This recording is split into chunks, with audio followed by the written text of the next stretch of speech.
തിരഞ്ഞെടുപ്പ് പ്രവർത്തനങ്ങളും മണ്ഡലങ്ങളിൽ നിന്ന് ലഭിച്ച റിപ്പോർട്ടുകളും പരിശോധിക്കാനും വിലയിരുത്താനുമാണ് CPIM-ന്റെ സംസ്ഥാന സെക്രട്ടേറിയറ്റ് ഇന്ന് യോഗം ചേർന്നത്.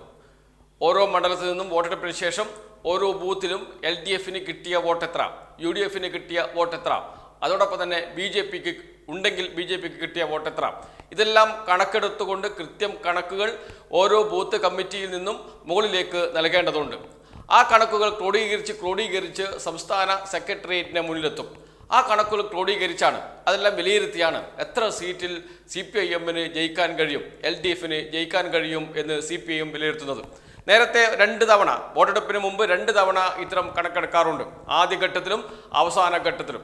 അവസാനഘട്ട കണക്കെടുപ്പിൽ തന്നെ ഒരു മുന്നേറ്റം ഉണ്ടാക്കാൻ കഴിയും LDF-ന് എന്ന് CPIM വിലയിരുത്തിയിരുന്നു. എന്നാൽ ഇത്ര സീറ്റ് ലഭിക്കും എന്ന ഒരു കണക്കുകൂട്ടലിലേക്ക് LDF അല്ലെങ്കിൽ CPIM അന്ന് എത്തിയിരുന്നില്ല. വോട്ടെടുപ്പിന് ശേഷം ഉള്ള കണക്കുകൾ കൂടി പരിശോധിച്ച് വിലയിരുത്തിയതിനു ശേഷം മാത്രമേ അന്തിമ നിഗമനത്തിലേക്ക് എത്തേണ്ടതുള്ളൂ എന്നാണ് CPIM സാധാരണ ചെയ്യാറ്. അതുതന്നെയാണ് ഇന്നും നടന്നത്. അതനുസരിച്ച് 12 സീറ്റിൽ ഉറപ്പിച്ചു പറയുന്നു CPIM 12 സീറ്റിൽ വിജയിക്കുമെന്ന്. ആ 12 സീറ്റ് ഏതൊക്കെയാണ് എന്നല്ലേ അതും CPIM കണക്കുകൂട്ടിയിട്ടുണ്ട്. ആ സീറ്റുകൾ ഇതാണ്: കാസർഗോഡ്, വടകര, കോഴിക്കോട്, ആലത്തൂർ, പാലക്കാട്, തൃശൂർ, ചാലക്കുടി, പത്തനംതിട്ട, ഇടുക്കി, ആറ്റിങ്ങൽ, മാവേലിക്കര. ഒന്നുകൂടി പറയാം: കാസർഗോഡ്, വടകര, കോഴിക്കോട്, ആലത്തൂർ, പാലക്കാട്, തൃശൂർ, ചാലക്കുടി, പത്തനംതിട്ട, ഇടുക്കി, ആറ്റിങ്ങൽ, മാവേലിക്കര. ഈ 12 സീറ്റുകളിൽ വിജയം നേടാൻ കഴിയും ഉറപ്പിച്ച് പറയുന്നു CPIM-ന്റെ സംസ്ഥാന സെക്രട്ടേറിയറ്റ്. അക്കാര്യം CPIM സംസ്ഥാന സെക്രട്ടറി MV ഗോവിന്ദൻ മാസ്റ്റർ വാർത്താ സമ്മേളനത്തിൽ വിശദീകരിക്കുകയും ചെയ്യുന്നുണ്ട്. അതുകൂടി നമുക്ക് കേൾക്കാം. ജൂൺ 4 മാത്രമേ പൂർണ്ണമായ അർത്ഥത്തിൽ ജയം സുവ്യക്തമായി നമുക്ക് പറയാൻ സാധിക്കുള്ളൂ. അപ്പോൾ ജൂൺ 4-ാം തീയതിക്ക് മുമ്പ് പറയുന്ന കാര്യങ്ങളിലെല്ലാം അത്രത്തോളമാണ് വസ്തുനിഷ്ഠമായിട്ട് കാര്യം ശരിയായി എന്ന് പറഞ്ഞാൽ ആരാണ് ജയിക്കുക ആരാണ് തോക്കുക എന്നുള്ളത് വസ്തുനിഷ്ഠമായി കഴിഞ്ഞു. ആ വസ്തുനിഷ്ഠവുമായി നമ്മുടെ ബോധത്തെ പൊരുത്തപ്പെടുന്ന പ്രക്രിയ മാത്രമേ ബാക്കിയുള്ളൂ. അത് 4-നേ പൂർണ്ണമാവുള്ളൂ. എന്നാൽ കേരളത്തിൽ ഒരു സംശയമില്ല, ഇടതുപക്ഷ ജനാധിപത്യ മുന്നണിക്ക് ഭൂരിപക്ഷ സീറ്റ് നേടാനാവും എന്ന് തന്നെയാണ് ഞങ്ങൾ വിലയിരുത്തുന്നത്. കഴിഞ്ഞ പ്രാവശ്യം ഒരു സീറ്റായിരുന്നു എന്നുള്ള കാര്യം നിങ്ങൾക്കെല്ലാം അറിയുന്നതുകൊണ്ട് ഞാൻ പ്രത്യേകിച്ച് വിശദീകരിക്കുന്നില്ല. ഏതായാലും നല്ല ഒരു മുന്നേറ്റം ഭൂരിപക്ഷം സീറ്റുകളും ഇടതുപക്ഷ ജനാധിപത്യ മുന്നണി ജയിക്കുന്ന നില ഉണ്ടാവും എന്നുള്ളതാണ്. ഞാൻ പറഞ്ഞില്ലേ, ഏതായാലും നിങ്ങൾക്ക് ഒരു കാര്യം പറയാം, 2 അക്കൗണ്ടായാലേ ഭൂരിപക്ഷമാവുള്ളൂ. അപ്പോൾ ഭൂരിപക്ഷം സീറ്റും ഇടതുപക്ഷ ജനാധിപത്യ മുന്നണി ജയിക്കും. അതിൽ കിടക്കും, അതെല്ലാം കിടക്കും. ആര്?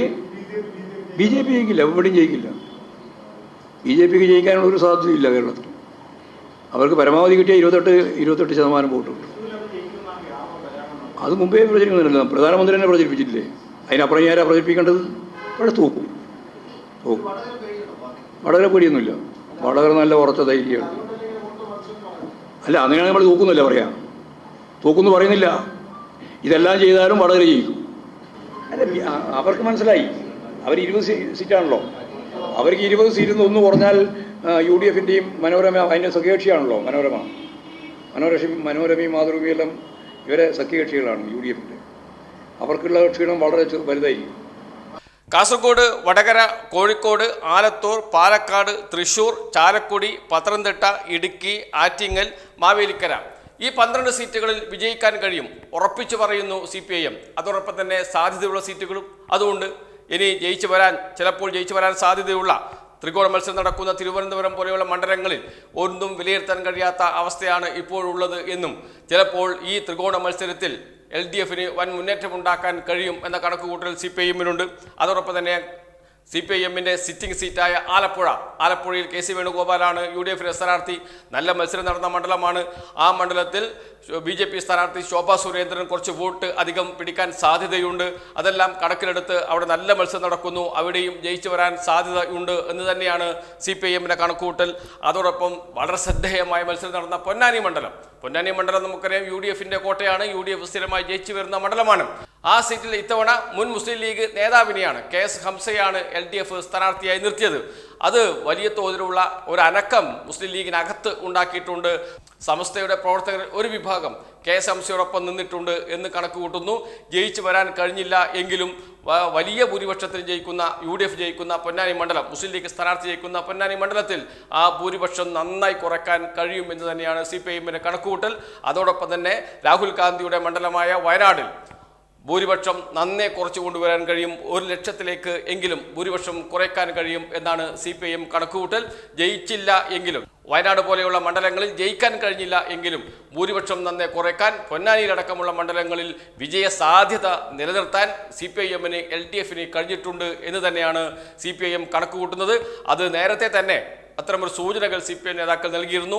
വോട്ടെടുപ്പ് കഴിഞ്ഞ ഉടനെ എന്താണ് കേരളത്തിലെ രാഷ്ട്രീയ സ്ഥിതി എന്നും പോളിംഗ് ശതമാനം കുറഞ്ഞത് ആർക്ക് ഗുണകരമാകുമെന്നുമൊക്കെ CPIM വിലയിരുത്തിയിട്ടുണ്ട്. ആ പോളിംഗ് ശതമാനം കുറഞ്ഞത് LDFന് ഗുണകരമാകുമെന്നും CPIMന്റെ LDFന്റെ വോട്ടുകൾ കൃത്യമായി പോൾ ചെയ്യിക്കാൻ കഴിഞ്ഞിട്ടുണ്ട് എന്നുമാണ് CPIMന്റെ കണക്കുകൂട്ടൽ. അതനുസരിച്ച് LDFന് നല്ല വിജയം ലഭിക്കും. UDF കേന്ദ്രങ്ങളിൽ പോളിംഗ് കുറഞ്ഞിട്ടുണ്ട്. UDF കേന്ദ്രങ്ങളിൽ കോൺഗ്രസിന്റെയും മുസ്ലിം ലീഗിന്റെയും കേന്ദ്രങ്ങളിൽ പോളിംഗ് കുറഞ്ഞതും LDFന് ഗുണകരമാകും എന്ന കണക്കുകൂട്ടലാണ് CPIM നടത്തിയിരിക്കുന്നത്. അങ്ങനെ 12 സീറ്റുകളിൽ ജയിച്ചു വരാൻ കഴിയുമെന്നും ആലപ്പുഴയും പൊന്നാനിയും തിരുവനന്തപുരവും വിജയ സാധ്യത നിലനിർത്താൻ കഴിഞ്ഞിട്ടുണ്ട് എന്നുമാണ് CPIMന്റെ ഇപ്പോഴത്തെ വിലയിരുത്തൽ.